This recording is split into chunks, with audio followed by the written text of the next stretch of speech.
All right, going to call a special meeting of council to order for Monday, March 30th. Take approval of the agenda, please. Council Norberry. Thank you, Mayor. That the March 30th, 2026 special council meeting agenda be adopted as presented. Seconder. Councilor Noxana, all in favor? Carried.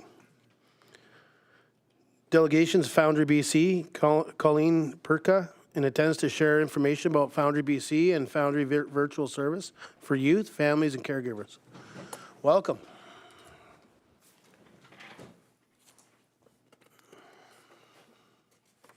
All right, thank you so much. Thank you so much for having us, for having me, for welcoming Foundry into your community. It's really, really important for me as a longtime Northern BC resident to be here to support your community.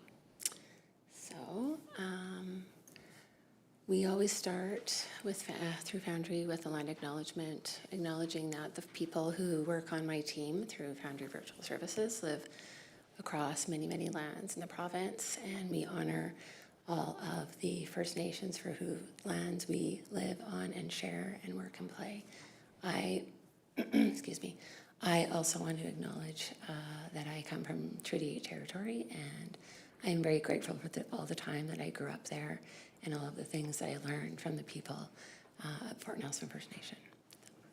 Next slide, please.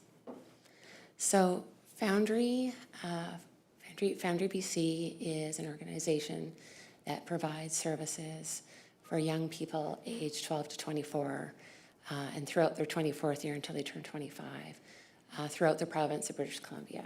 So if a young person has 2 feet in the province of BC, they are welcome to access services either at a Foundry Centre in a community that does have Foundry Centres. There's 20 now that are open. We'll get to that in a minute. There's a lovely map. And through the virtual service, which I am here representing and where I work. And so, and any caregivers that have a young person within that same age group of 12 to 24 years. So this graphic basically talks about what integrated youth services look like within a center, a Foundry Center brick and mortar, as well as the Foundry virtual team.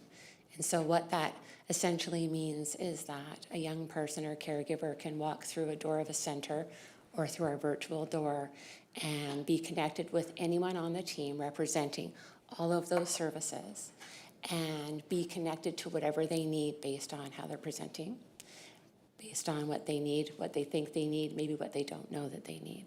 And the people within the center and within the virtual team all work together to make sure that people are getting what they need. And we follow up and we follow along, and they can come and go as often as they choose. So these are the Foundry Centers that are open. So that's a brick and mortar center. Walk through the front door, see a real person in real time. And the one that is open that is not listed as open is in the Tri-Cities area. So Port Moody, Coquitlam, Port Coquitlam. The closest one to this lovely community will be Fort St. John. The partner agency there is the YMCA, and they are doing an amazing job of collecting up folks in the community and building capacity there. I do work alongside that community and the people who are organizing there to support them through virtual services and also to help the community understand what Foundry represents and to fill in gaps as they identify.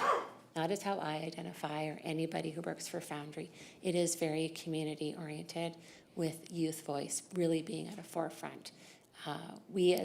Me as a parent, I know I always think I know better, but in all honesty, we really need young people to speak up, and Foundry really, really does give them the space and the place and the voice to do that. Next slide, please.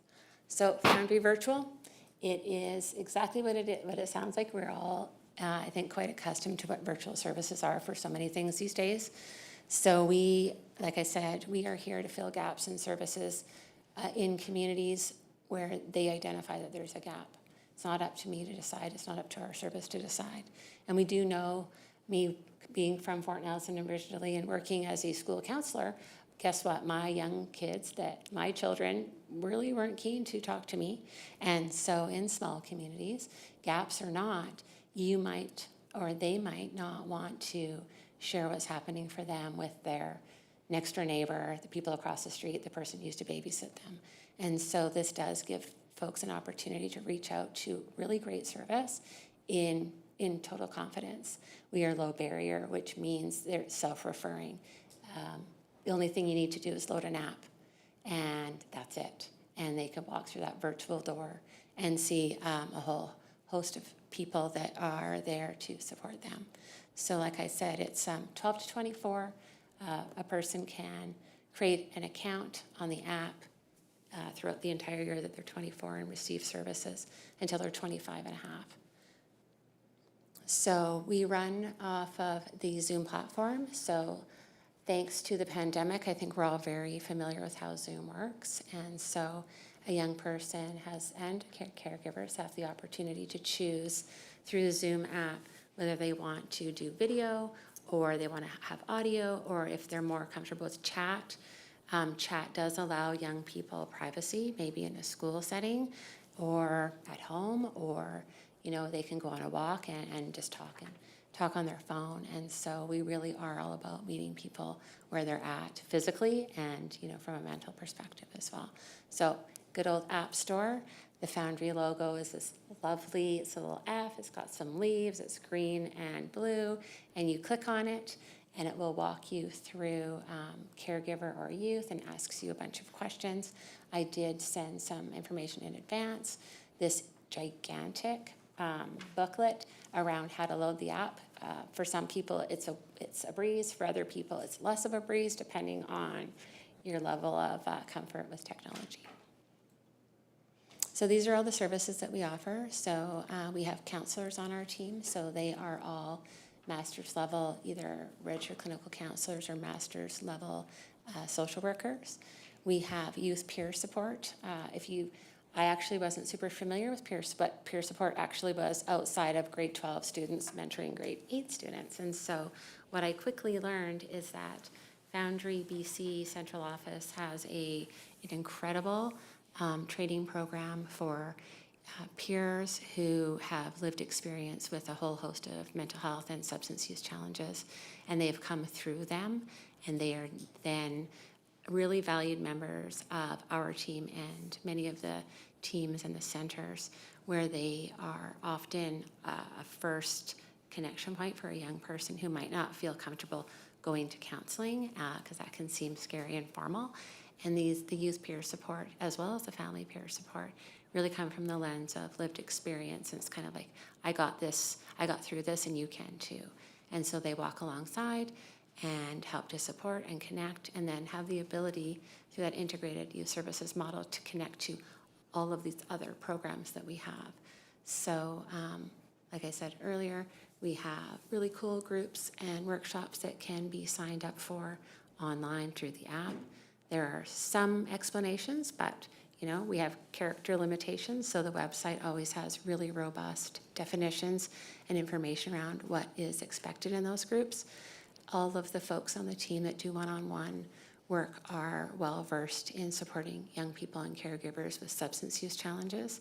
We have an amazing program called Work and Education. On the virtual team, we have an occupational therapist as well as a registered clinical counselors that support young people in more than just let's write you a resume and look for a job. They actually will go a few steps back from that and look at things like what are the barriers, what's scary about applying to go to university and leaving your small community, what are the options, what kinds of funding partners are there out there, just really opening up people's worlds to what's possible from whatever community they are in the province. They also have a special pot of money that they get from the federal government that allows them to pay for courses sometimes that are online. I always like to tell the story of some of the creativity that can happen. One of the folks that work in that program, we're working with a young person who lived about 20 kilometers outside of the city of Nelson, and they wanted to get a job but had no transportation.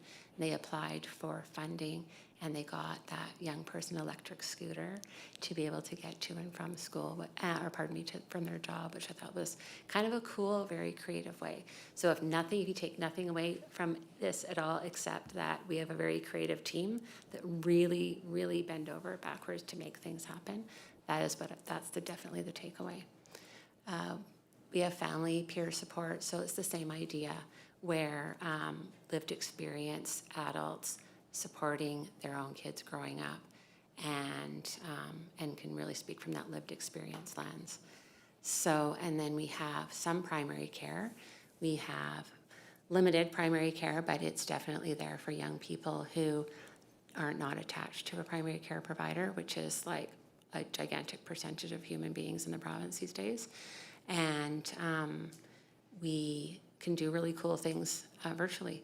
We also have a gender affirming care program. So for young folks who identify as transgendered and are not able to access that support and service in their community, they are able to come and speak with a nurse practitioner as well as a primary care social worker to support all of those needs and connect back through the counseling and the peer support, as well as some of the groups that we have on our team.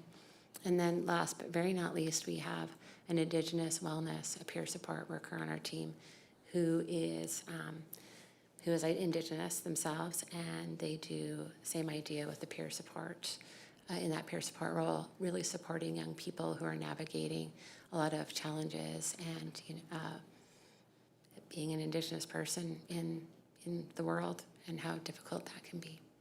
And I think of note, I put on the bottom, we are unique in the sense that parents and caregivers can come and access service, and their young person does not actually have to be accessing our service. It's not one and then the other.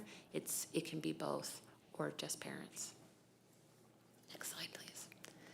So we are open 7 days a week.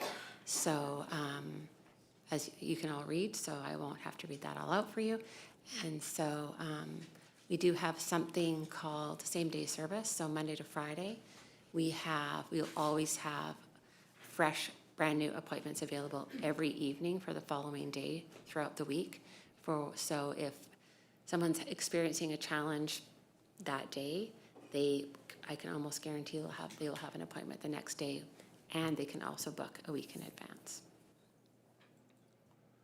So these are the benefits as I see them around what virtual services is. I touched briefly on small community and maybe not wanting to access what's available for a whole host of reasons, as well as we have evening and weekend appointments. Everybody on the team is really well trained and love working with young people.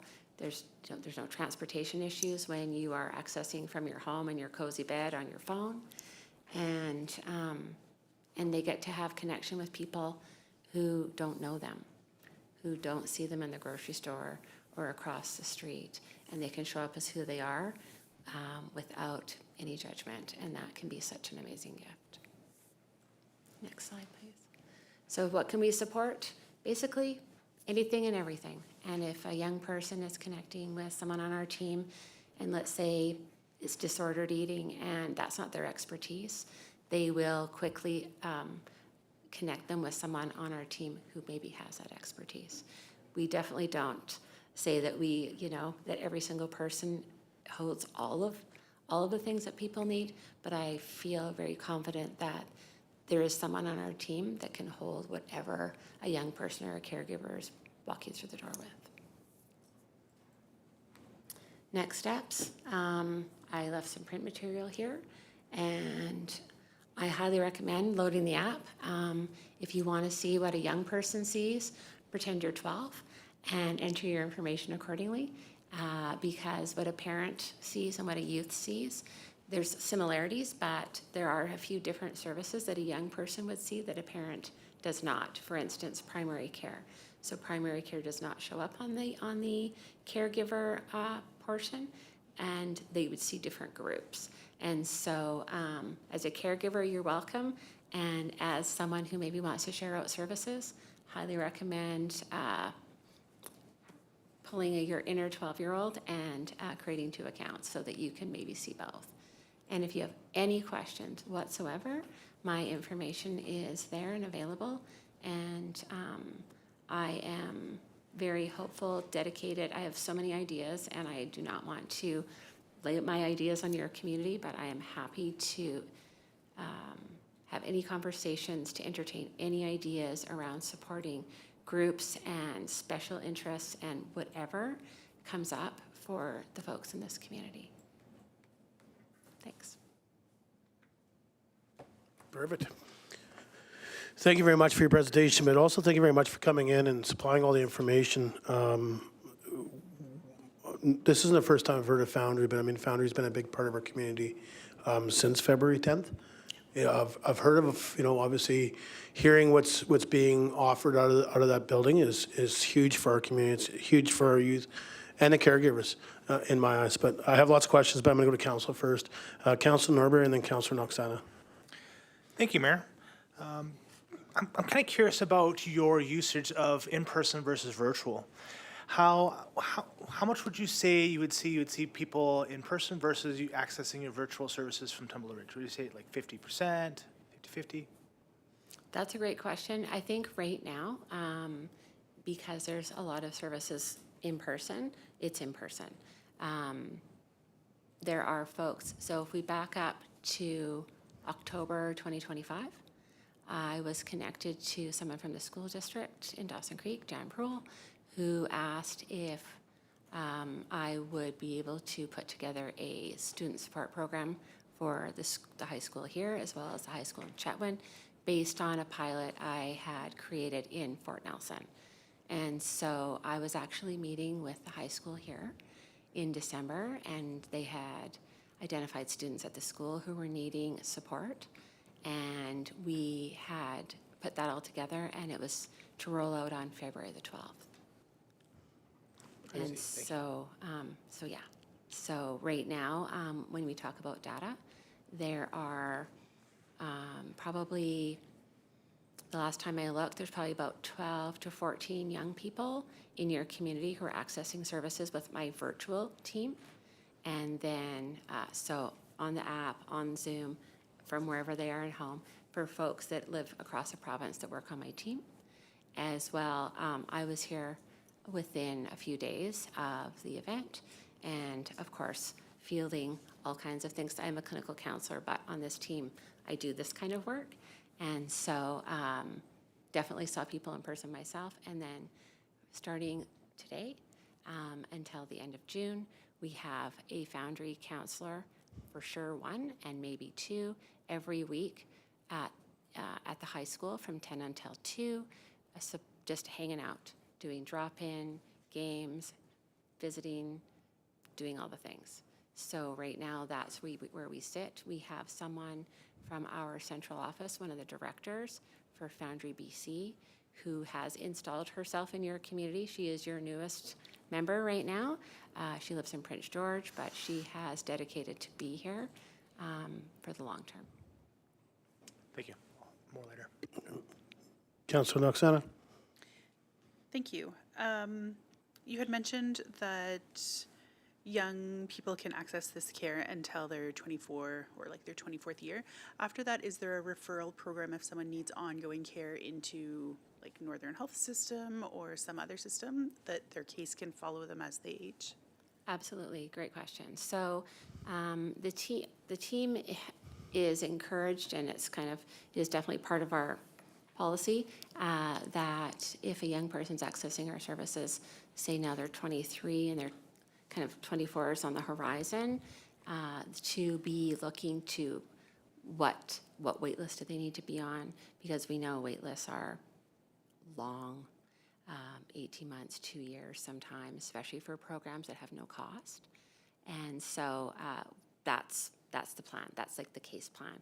We are super low barrier, but we still do that connection. We're not case managing because people are coming voluntarily, but we're always keen to plug people in to services wherever they are.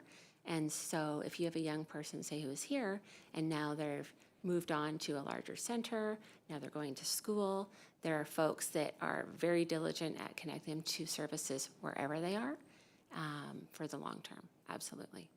Thank you. Follow. I have a second question, but Go ahead. My second question is just about the counselor working in TRSS. You had mentioned 10 till 2. So if the school hours are extended back to like what you would think a normal school day is, will the counselor's hours extend, or is the thought just to keep them there for the middle part of the day? We will have someone there for the best hours the school needs. If that's 9 to 3, it's 9 to 3. There's lots of wiggle room. That's why I love Foundry. It's an incredibly flexible organization that really, really meets the needs of a community. If that's what is required, that's what will happen. Okay, thank you. Councillor Jilek? I just wanted to applaud that you are able to do a chat system through, like, that their kiddos are able to chat rather than have the voice. I know from experience sometimes that online, the privacy part of it is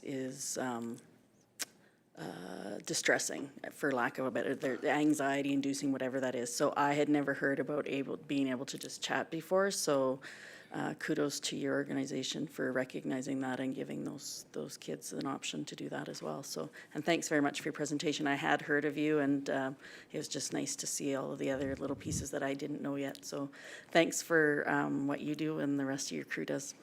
Absolutely. So for anybody who has questions about chat, we have really good typers. And I was very skeptical early days when I joined the team, and you can make and build incredible relationships virtually and through chat. I have seen it. I have lived it. True story. Councillor Norbury? Thank you, Mayor. Generally speaking, are you finding that you're seeing an increase of services now? Are they decreasing, staying the same? Are you meaning here locally or generally? In terms of Tumbler Ridge, like what is Tumbler? Are you seeing more people from Tumbler Ridge accessing either in-person or virtual services from you? Are you seeing that increasing? Is that just staying the same? Are we seeing a waning of a need for those services? The reason why I'm asking is I'm curious as to the community as a whole as it's working through this process. So I would say separate probably from my organization, what I've seen. So I arrived in your community on Family Day. Don't ask me what day of the week that was. Like the date, I have no clue. I know it was a Monday. I know that the rec center was full of people requiring service from a whole host of organizations. Now that I'm back 6 weeks later, and we are now kind of, more, we have like an office space, we have drop-in. It's less busy, I would say, because there's a lot of folks receiving service from a whole host of systems that, whether that be Northern Health, as well as CYMH through Children and Families Ministry, and then now Foundry's coming on as a really low barrier drop-in, maybe lower acuity, but being able to hold young people longer term, and just by virtue of our flexibility and our provincial reach. And so working alongside CYMH as we are now in the current kind of office space, they are, they're a service that is kind of a higher acuity service. They're holding kids. They're communicating with people like BC Children's Hospital. There's been like some assessment work done, and the navigation of siloed systems has been challenging. And I feel like everybody is doing their best, and I'm hoping, and I feel that from a community-facing perspective, I feel like people have felt that there's been lots of options while, navigating how that works behind the scenes. That's been staying behind the scenes, and I think that that's been great. Well, yeah, thank you, Mayor. Thank you for your response. And you kind of touched on another question that I had, and I was kind of curious, how is it working with other organizations in Tumbler Ridge? I was a part of a group a few weeks back of organizations that have come here to help out with mental health and supports.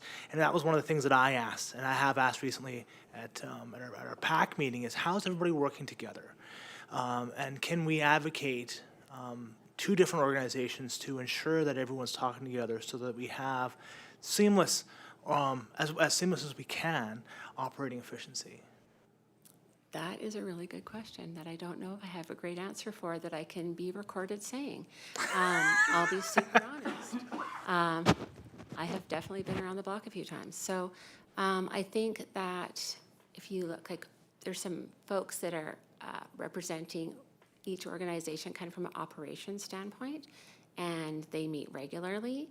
There are some folks that I think are really good at the collaboration piece in spaces where maybe some other people, that's not always been kind of how they operate and do business. And so I think that I'm grateful that they don't do it well because we haven't had to do this often. I think that's kind of really my standpoint, is I'm really grateful that it's messy because we're not well practiced. And I think everyone is trying to do it, and then, you know, they're kind of getting pulled back into mandates of old. And so, right, it's kind of like I talk about in therapy. You have a well-worn path, and you know that it's a bumpy road, and you don't actually like where it takes you, but it's comfortable and it's familiar, and we keep going down it. And so now it's, you know, we're cutting new trail, and I think that that is kind of just a really good way of thinking about it.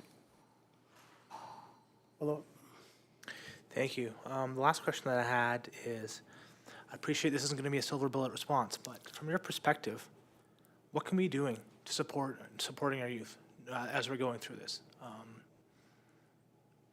Yeah.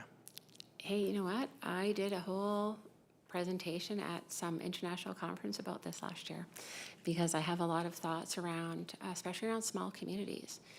Every human in a small community that cares about their community is interconnected in so many ways other than just what they get paid to do, right? So you've got kids, you've got coaches, you're making cupcakes, you're doing hot dog sales, you're doing all the things because you need to, because it's important. And so I think as adults, we're the trusted people that can deliver that out to our young people that we love and care about. And so if you feel comfortable, confident, and well-versed in a resource, then you, as I call it the Pied Piper kind of response, you can lead them to what is necessary. And I think that that is the best way to support your young people, is to create your knowledge and understanding so that you can ask the questions of people like me, so that you can reach out first to someone like me and say, hey, guess what? We have a lot of neurodiverse people in our community, and as a parent, we would like some more resources. What can you offer? We know that we're in a rural space. Can you zoom in and hold and help our caregivers? And someone like me is going to say, absolutely. When can you zoom me in? And so I think that's my view personally, as someone who's lived in a small community, as someone who does this work, as someone who's raised kids in a small community, done the hot dog sales and been the school counselor and done all of those things, is how do we hold that for our kids?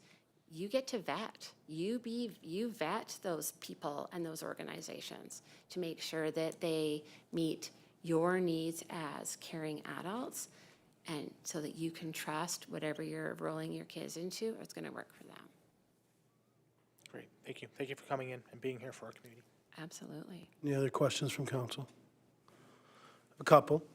Since moving locations, so we all know about the community center, if you can, just be frank, since moving locations, have you seen that affect the visitation from our youth and children? Well, some anecdotal kind of feedback that I've had, because I have not been here for the entire 6 weeks. Like, I came early days, and it was, it was a hotbed. Being in the rec center made sense. The rec center in its own, separate from all of this, is just such a cool hub. And so it was just, people just naturally navigated there because, big things, big feelings. We don't know what we want to talk about. We just want to be with other people. And so, but I also understand wanting to get back to what new regular life looks like and maybe not having that glaring, obvious reminder. We've heard some feedback that having a drop-in separate from the rec center is positive. We've also heard that accessibility and kind of like top of mind has kind of been kind of like stepped back a bit. And so yeah, it's kind of a little bit of both, right? We've had feedback in both ways. It's lovely that there's space where these rooms are set up and it's comfortable, and there's like all the things like fidget toys and games and carpets, and you can sit on the floor, and you can have little people, and you can have teenagers. Like I did 4 sessions. I've done a 4-session trauma therapy series with one young person in your community in the last 8 days that I've been here. And that space allowed me to do that. So I don't know what the right answer is, but that's just the feedback that I've heard. Okay. No, and I appreciate that because it was really important. It's actually still important to me that we're in the right location. Absolutely. I mean, the community center is the heart of our community. We've said it over and over and over again. I know I've seen a difference in my view, because it's not in the heart of the community. It's a little bit trickier to navigate. I've seen that. I bring it up constantly. That's why I asked that, so I could have some fire at my next meeting. All right. So if I could offer the same amenities that we have at the TR Place inside the community center, which location's better in the vision from you guys? Well, I can only speak for myself. My vision would be the rec center. Thank you. I just think it's important, and I appreciate you being frank. Again, I'm not the one that's running the Foundry or any other organization that has come to our community to help our youth and our children and adults out. It's just important that we're in the right location to make sure we're connecting with the individuals that need to be connected with. To me, it's important for us. The other thing you mentioned was the YMCA at Fort St. John connecting with Foundry and going to do a brick and mortar. So I was involved in a presentation through the PRRD. Fantastic. What they're building in Fort St. John, fantastic. Absolutely. If I could just, the vision is if we were to build a second one within the Peace Regional District, could there be a hybrid model? Do you know? So to me, Fort St. John's a little far from us. Hour and 42 hours. If one was closer, have you seen where Foundry would do a hybrid where, yes, some definitely virtual, but so many days a week within the next community that maybe supports the next Foundry building? I feel like you've been in some of my meetings very secretly in the back. I haven't, but it's pretty good, eh? So there are definitely a lot of conversations around exactly this. What does it look like in a center community reaching out? So early days, for someone who doesn't know about Foundry, I feel like you're dialed in. So just very recently, there are some Foundry centers that have been awarded extra funding to build satellites.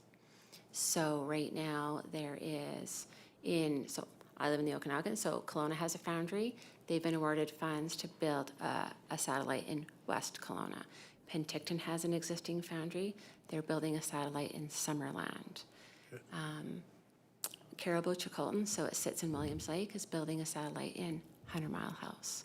And so once these centers are all well established and been doing really great work, they don't have any issue like retaining staff. And so they submitted EOIs, they went through, central office went through, and then chose some based on a whole host of things.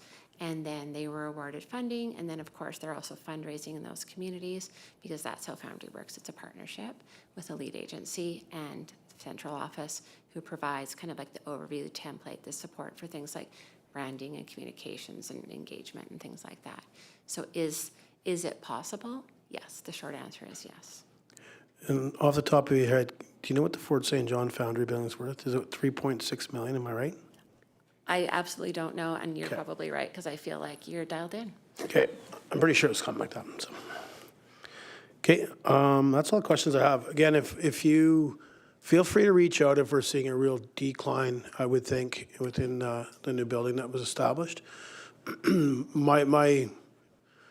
council side, we had no issues with the community center being used.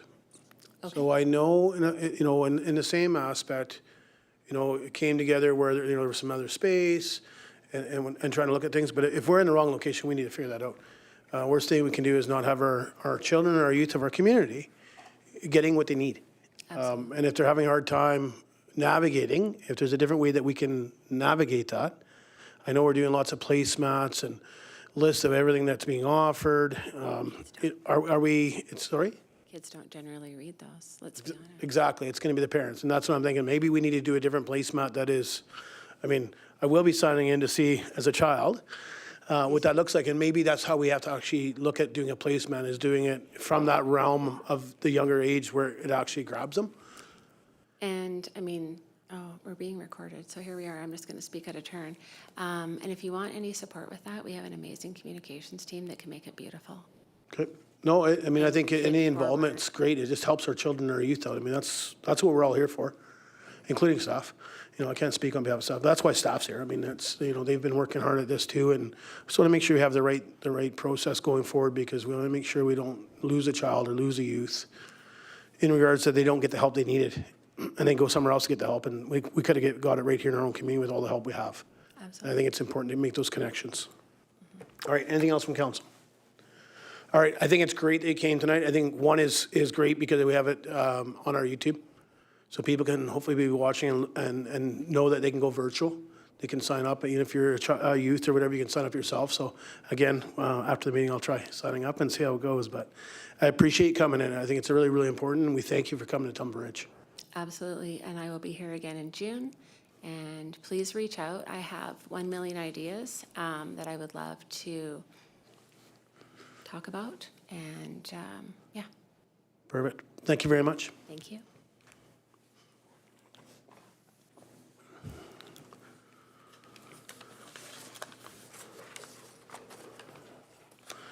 Okay, moving on to new business, Northeast BC Community Foundation Engagement, Tumbler Ridge Community Resilience Fund. Report dated March 30th, 2026 from the Director of Finance regarding Northeast BC Community Foundation Engagement, Tumbler Ridge Community Resilience Fund. Recommendation, please. Councilor Norbury. Thank you, Mayor. The council receives the Northeast BC Community Foundation Draft Memorandum of Understanding, Draft Community Advisory Committee, Terms of Reference, and Proposed Administration Fee Schedule and Scenarios for review and discussion. Seconder. Councilor Bertrand, all in favor? Carried.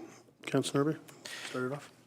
Thank you, Mayor. I just, threw it out there. I read through it. I think it's very reasonable. I didn't see specifics on what would qualify for, application, but I'm sure we'll work that out. And it's one of those things that it'll have to go through the committee that's being proposed and through the Northeast BC Foundation. So I have no doubt that it'll be vetted well. So, yeah, no more questions. Thanks. Thanks. Anything else from council? I have a couple. Ms. Scott, how do we get on the board? This talks about committee. To me, we should have a representative on the board. I don't know what the process is for getting a representative from Tumbler Ridge on the board. That is an ask we can take back. Okay. Councilor Bertrand? Thank you, Mayor. Just curious, on page 48, there's 3 scenarios for administration fees. Are we asked this evening to make a decision on these? Ms. Scott? I'm getting to the right page here.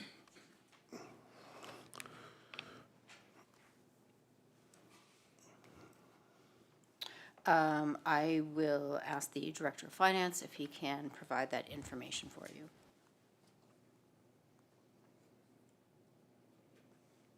Thanks, Mayor and Council.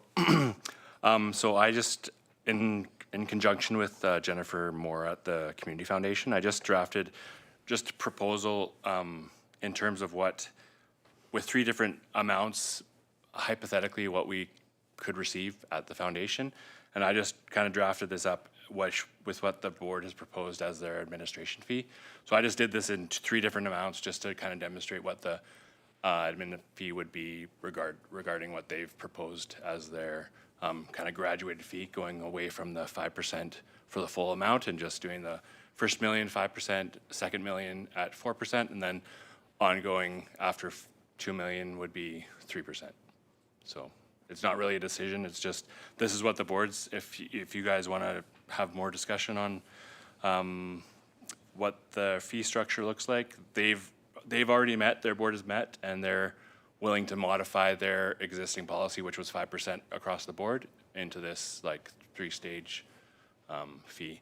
And they've also discussed waiving the 2.5% on residual funds going forward until, it all kind of depends on where the funding lands, like what the number ends up being. Right now, it's set up as a pass-through fund, which the Community Advisory Committee will decide how that is distributed. But eventually, like after maybe 3-5 years, depending on what the balance is, they would maybe revisit in coordination with the committee and their board to determine if like a fee is important going forward, like with the residual funds. So this is mostly just presented as information for you guys just to see what the potential administration fee would be based on hypothetical levels of donations that are received by the foundation. Okay, thank you. Any other questions from council? Ms. Scott, I'm assuming this is the time to decide on a committee, on kind of the selection of groups, maybe not names. Is that what they're also looking for here? They are looking for input from council on whether what they have suggested is something that council would approve. This would be the time that if council wanted to make suggestions for what they see as being who would make up that committee, they would welcome that feedback. Okay, so would you like it in motions? Yes, please. Okay, I'm going to put the first motion forward, that it's the district of Tumbler Ridge, either elected or non-elected representation. I'll take a seconder on that, if somebody wants to. Councillor Julik, discussion. Councillor Noxana. Thank you. Are you just thinking that it will be elected officials or staff on that board, or folks that maybe the elected officials appoint to that board? No, so for the district Tumbler Ridge, one would be either an elected official, one of the council, or one of Ms. Scott's staff. Decided by council, so be it. If somebody, I'll be honest, I mean, we have, I don't know if it's 6 months left. I'm assuming this is going to get started up fairly quick. It'd be wrong to put elected official in at this point and wait for the next election and then submit a name. That's the only reason I put it forward. And it also gives the opportunity that if council, even the newly elected council, does not have time for this, Ms. Scott can appoint a staff member and it still sits within the committee. Any other discussion? Call the question. All in favor? Carried. I am going to put another motion forward that we remove the school District 59 and add PAC. If I can get a seconder. Nope. Okay. Councillor Noxana, just got to wait.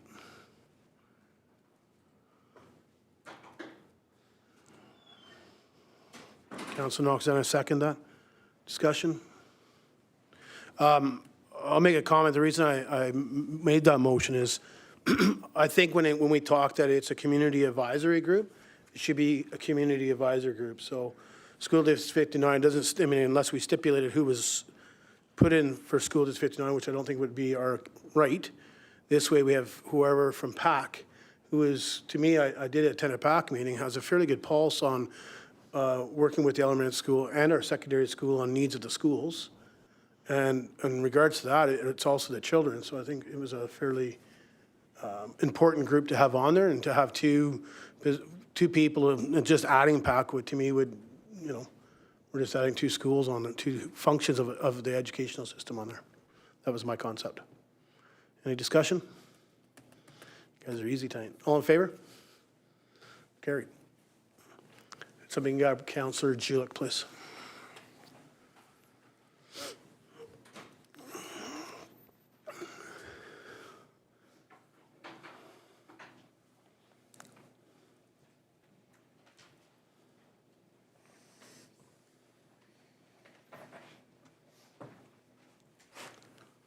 Councillor Noxena, Thank you. I would like to motion that we have a youth representative. seconder. Councillor Norberry, discussion? I just think it's important to have the voice of our youth, whether that's the grad class chair or someone from the high school or homeschool association that wants to sit there and give the perspective of their peers. Okay, any other discussion? I think it's an important one. Call the question, all in favor?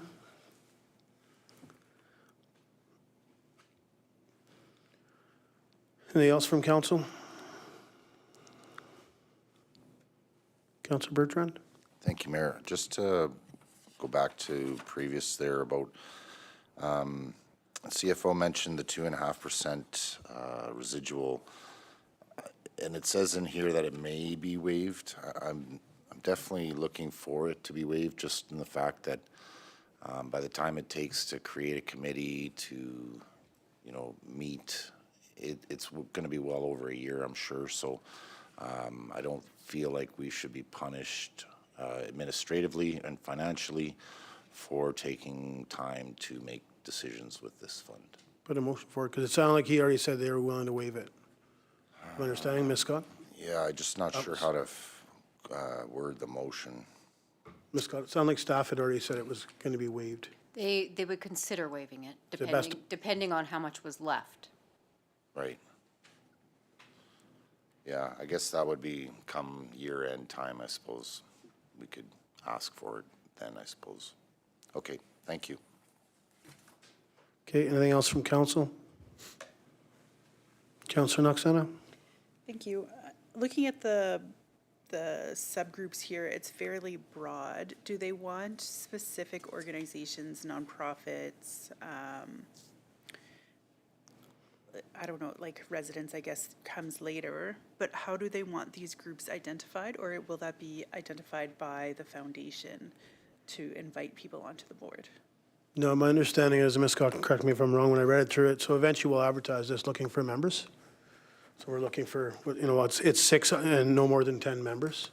So as they go through the process, we're looking for somebody from the service organization, maybe it's 1 or 2. Even though once those names are submitted, it's still the board that actually approves it. They may not approve a certain individual or a certain group.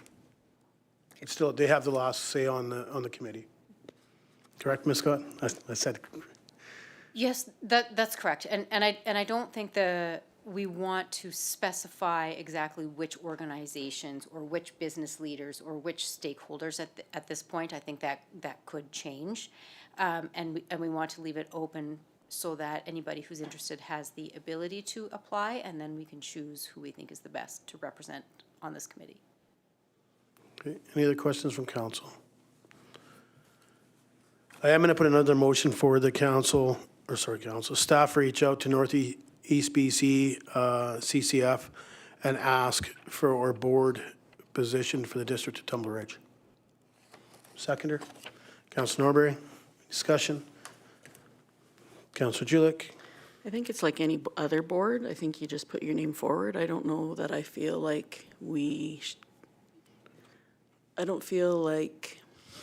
think it's like any other board, that you as a person put your name forward and you're elected in the same way that any other board is. We're not the only community that has an endowment fund or a fund with Northeastern BC Community Foundation.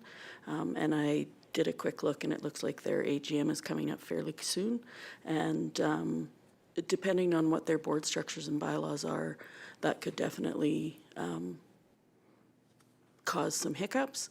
I just think that the committee is something that they're doing to make sure that we have a voice. And I feel like we'll have a voice stronger in that regard, rather than having somebody have to commit time to the community foundation specifically from council.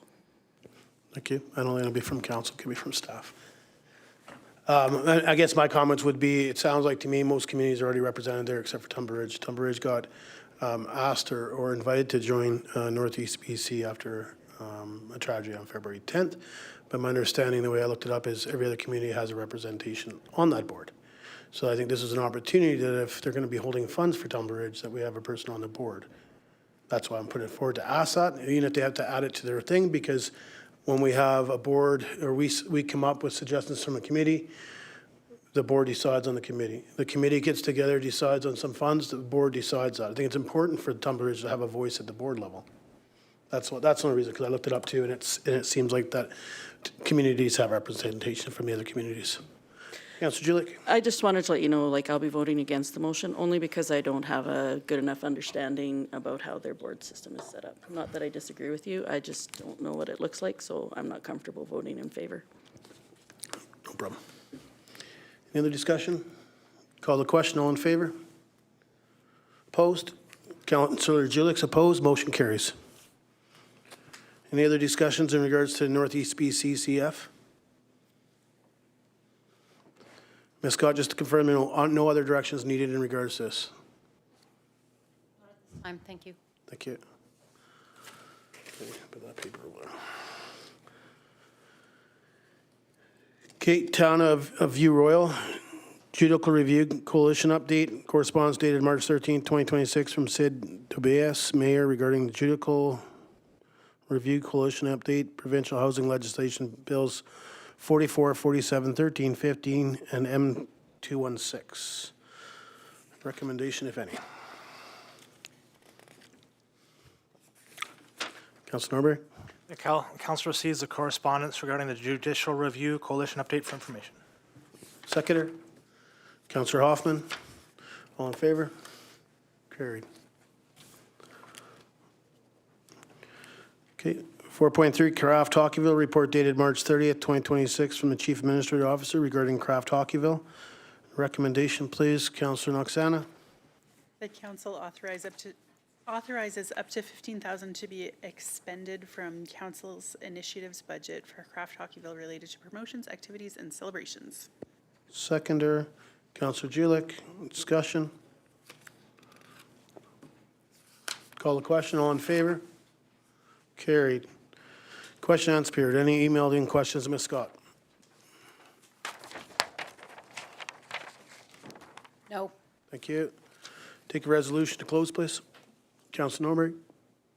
Thank you, Mayor. That the March 30th, 2026 special council meeting be closed to the public according to Section 90C of the Community Charter to permit discussions about labor relations or other employee relations. Seconder, Councillor Bertrand. All in favor? Carried. 5-minute recess.